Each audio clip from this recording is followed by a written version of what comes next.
দর্শক আসসালামু আলাইকুম। ব্যাংক লুটের টাকা পুতুলের সূচনা ফাউন্ডেশনে নিউজটি প্রকাশিত করেছে যুগান্তর। কি আছে এই নিউজের বিস্তারিত আমরা সেটাই জানব। ব্যাংক লুটের টাকা গেছে ক্ষমতাচ্যুত প্রধানমন্ত্রী শেখ হাসিনার মেয়ে সাইমা ওয়াজেদ পুতুলের প্রতিষ্ঠিত সূচনা ফাউন্ডেশন ব্যাংক হিসেবে। গত সরকারের মেয়াদে ব্যাংক দখল করে যারা অর্থ লুটপাট করেছে তাদের মধ্যে এস আলম গ্রুপ, ভেক্সিমকো গ্রুপ, পি.কে. হালদার সূচনা ফাউন্ডেশনের টাকা যোগান দিয়েছে। এস আলম দখলে থাকা ইসলামী ব্যাংক ও ইউনিয়ন ব্যাংক থেকেও সিএসআরের সামাজিক দায়বদ্ধতা তহবিল টাকা গেছে এই ফাউন্ডেশন হিসেবে। এর বাইরে আরও কয়েকটি বড় গ্রুপ থেকেও টাকা যোগান দেওয়া হয়েছে। আর্থিক প্রতিষ্ঠান ও ব্যাংক লুটের দায়ে অভিযুক্ত পি.কে. হালদার সূচনা ফাউন্ডেশনে টাকা দিয়েছেন। সংশ্লিষ্ট সূত্রে এসব তথ্য জানা গেছে।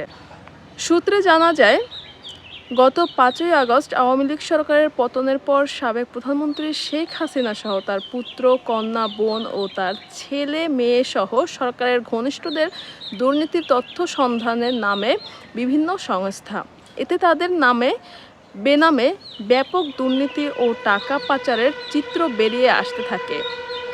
শেখ হাসিনার মেয়ে সাইমা ওয়াজেদ পুতুলের নামেও বিভিন্ন অনিয়ম ও দুর্নীতির তথ্য প্রকাশ্যে আসে।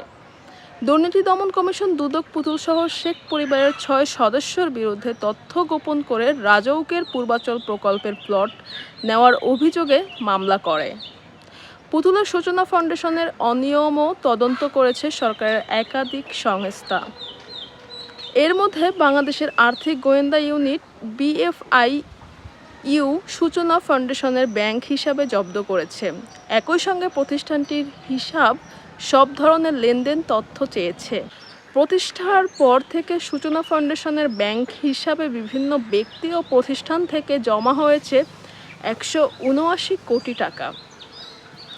এর বিপরীতে প্রতিষ্ঠানটি খরচ করেছে 114 কোটি টাকা, বাকি 65 কোটি টাকা জমা আছে। ওই অর্থসহ হিসাবটি এখন জব্দ অবস্থায় আছে। সংশ্লিষ্ট সূত্রে জানা যায়, আওয়ামী লীগ সরকারের ঘনিষ্ঠ ব্যবসায়ী এস আলম গ্রুপ 7 ব্যাংক ও একটি আর্থিক প্রতিষ্ঠান দখল করে লুটপাটের মাধ্যমে টাকা পাচার করেছে। এই গ্রুপের হিসাব থেকে সূচনা ফাউন্ডেশনে টাকা গেছে। ক্ষমতাচ্যুত প্রধানমন্ত্রী শেখ হাসিনার উপদেষ্টা সালমান এফ রহমানের মালিকানাধীন ভেক্সিমকো গ্রুপ থেকেও সূচনা ফাউন্ডেশনের টাকা যোগান দেওয়া হয়েছে। দর্শক, এই ছিল নিউজের বিস্তারিত এবং পুরো ভিডিও জুড়ে আমাদের সঙ্গে থাকার জন্য অনেক ধন্যবাদ। এরকম ইম্পর্টেন্ট ভিডিও পেতে আমার চ্যানেলটি সাবস্ক্রাইব করে দেবেন। ধন্যবাদ সবাইকে।